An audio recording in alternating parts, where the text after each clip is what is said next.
안녕하십니까. 맥체인 성경 읽기 레위기 8장, 시편 9편, 잠언 23장, 데살로니가전서 2장. 첫 번째, 레위기 8장 아론과 그의 아들들의 제사장 위임식. 본문 이해에 도움이 되는 배경과 맥락을 소개합니다. 레위기 8장은 아론과 그의 아들들이 제사장으로 위임되는 절차를 다루고 있습니다. 하나님께서 모세에게 지시하신 대로 이들은 성막문 앞에서 번제물, 관유 즉 기름 부음, 그리고 속죄제와 화목제를 드림으로써 거룩하게 구별됩니다. 아론의 제사장직은 이스라엘 백성을 대표하여 하나님과 중재하는 역할을 맡게 되며, 이는 예수 그리스도의 대제사장적 사역을 예표합니다. 이 과정은 하나님 앞에 나아가기 위해 거룩함과 순종이 필수적임을 강조합니다.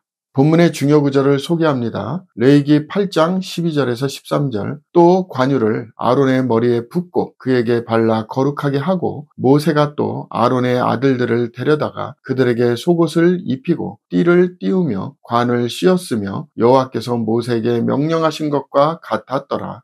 본문을 적용하는 데 도움이 되는 가이드라인입니다. 오늘날 우리는 하나님 앞에 나아갈 때 거룩함과 헌신이 필요하다는 사실을 배웁니다. 우리는 모두 왕같은 제사장으로 부름받았으며 삶의 모든 영역에서 하나님의 거룩함을 반영해야 합니다. 하나님께서 우리를 세우시고 기름 부으셨다는 사실을 기억하며 맡은 사역과 역할을 성실히 감당해야 합니다. 우리의 순종이 하나님과의 관계를 깊게 하며 공동체에 선한 영향력을 미치게 합니다.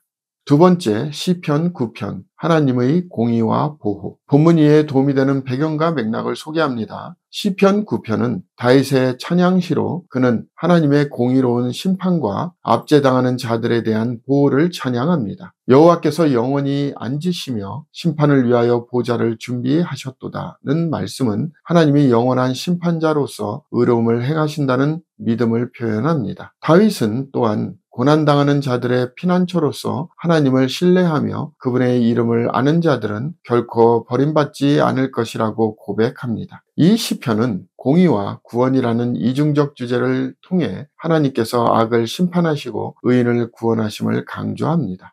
본문의 중요 구절을 소개합니다. 시편 9편 8절에서 9절. 공의로 세계를 심판하심이여 정직으로 만민에게 판결을 내리시리로다. 여호와는 압제를 당하는 자의 요새이시며 환난 때의 요새이시로다. 본문을 적용하는 데 도움이 되는 가이드라인입니다. 오늘날 우리는 삶의 어려움 속에서도 하나님이 우리의 피난처이심을 믿어야 합니다. 세상에서 불의와 고난이 있을지라도 하나님은 결국 의로 심판하시며 정의를 세우십니다. 우리의 문제를 스스로 해결하려 하지 말고 하나님의 공의로운 손길을 신뢰해야 합니다. 믿음을 지키며 고난 속에서도 하나님의 이름을 찬양하는 것이 신앙인의 자세입니다. 세 번째, 잠언 23장, 지혜로운 삶과 절제. 본문 이해에 도움이 되는 배경과 맥락을 소개합니다. 잠언 23장은 절제와 지혜로운 삶에 대한 교훈을 강조합니다. 내 아들아, 너는 듣고 지혜를 얻어 내 마음을 바른 길로 인도할지니라. 는 권면은 세상의 유혹과 탐욕에서 벗어나 하나님의 지혜를 따르는 삶을 살 것을 촉구합니다. 특히 술 취함과 탐식을 경계하며 재물과 일시적인 쾌락에 빠지지 말라고 교훈을 줍니다. 또한 부모에 대한 존경과 훈계를 강조하면서 인생의 방향성을 하나님 중심으로 두는 것이 지혜로운 삶임을 보여줍니다.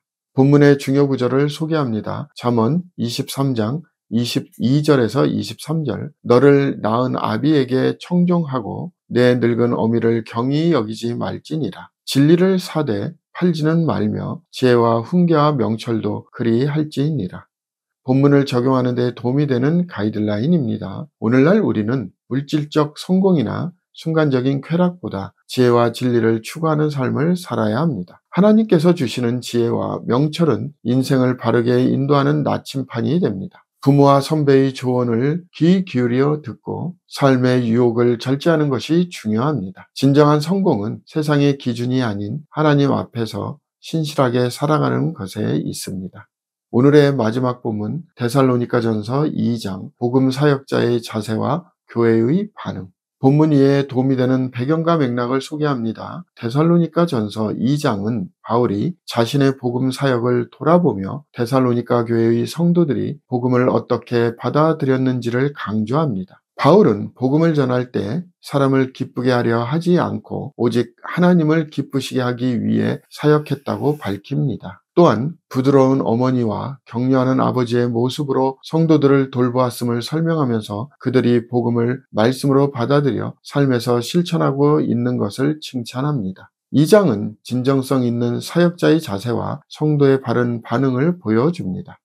본문의 중요 구절을 소개합니다. 데살로니가 전서 2장 13절. 이러므로 우리가 하나님께 끊임없이 감사함은 너희가 우리에게 들은 바 하나님의 말씀을 받을 때에 사람의 말로 받지 아니하고 하나님의 말씀으로 받음이니 진실로 그러하도다. 이 말씀이 또한 너희 믿는 자 가운데에서 역사하느니라.